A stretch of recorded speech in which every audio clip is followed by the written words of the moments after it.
பறவை இனத்திலேயே கழுகுக்கு மட்டும்தான் 70 ஆண்டு ஆயுட்காலம். 70 ஆண்டு ஆயுட்காலம் வாழ வேண்டும் என்றால் அது 40 வயதில் தன்னையே உருமாற்றம் செய்ய வேண்டும். கழுகு தன் 40 வயதை அடையும் போது அதன் அலகு இரையை பிடிப்பதற்கும் உண்பதற்கும் பயனற்றதாகிவிடும். அதன் அலகும் வளைந்துவிடும். அதன் இறக்கைகள் தடித்து பறப்பதற்கு கனமாக மாறிவிடும். இந்த நிலையில் ஒன்று இறப்பது அல்லது வலிமிக்க நிகழ்ச்சிக்கு தன்னையே உட்படுத்துவது. இவைதான் கழுகுக்கு முன் இருக்கும் வாய்ப்புகள். கழுகு என்ன செய்யும் தெரியுமா? இந்த காலகட்டத்தில் உயர்ந்த மலைக்கு பறந்து சென்று அங்கிருக்கும் பாறையில் தன் அலகை கொண்டு வேகமாக மோதி அலகை உடைக்கும். புதிய அலகு வளரும் வரை தன் கூட்டிலேயே தனித்து இருக்கும். புதிய அலகு வளர்ந்த பின் இறகுகளை தானே பிழித்து எடுக்கும். 5 மாதங்களுக்கு பின் புதிய இறகுகள் முளைக்க ஆரம்பிக்கும். இந்த மாற்றத்திற்கு சுமார் 150 நாட்கள் ஆகும். அத்தனை நாட்கள் காத்திருந்து வலியை அனுபவித்து மறுபிறவியை அடைந்த கழுகு இன்னும் 30 ஆண்டுகள் வாழ தகுதி உள்ளதாக மாறும்.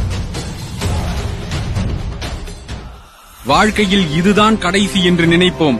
ஆனால் அந்த வாழ்க்கையை புதுப்பிக்க வாய்ப்பு கிடைக்காமல் போகாது. அந்த வாய்ப்பு வலியோடு வரலாம். அதை தாங்கிக் கொள்வதற்கு கஷ்டமாக கூட இருக்கலாம். ஆனால் அதை ஏற்றுக்கொண்டு அதை தாண்டி வந்தால் நமக்கு மறுபிறவி கிடைக்கலாம்.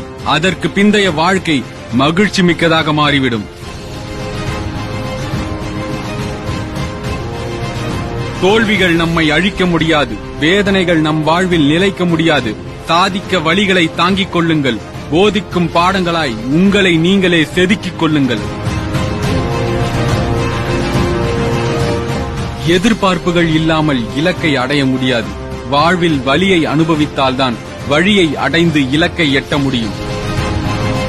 வாய்ப்புகளை உருவாக்குவதை விட உன்னை நீயே உருவாக்கு. வாய்ப்புகள் உன்னை தேடி வரும். ஒதுக்கி வைக்க நீ என்ன குப்பையா? ஓரம் கட்டி வைக்க நீ என்ன தூசியா? வீழ்வதை எண்ணாதே, வாழ்வதை எண்ணு. புதைக்கப்படவில்லை, விதைக்கப்படுகின்றோம் என்பதை உணர்வோம். விதை இருளுக்கு அஞ்சாது. ஒதுக்கப்படவில்லை, செதுக்கப்படுகின்றோம் என்பதை உணர்வோம். மனம் தோல்விக்கு அஞ்சாது. நீ விழுந்து போக காக்கையின் கூட்டம் அல்ல, எழுந்து மேலே பறக்க வேண்டிய கழுகின் வம்சம் என்பதை மறந்து விடாதே. கழுகை போன்று தன்னம்பிக்கையோடு மறுபிறவிக்கு நாமும் தயாராகுவோம்.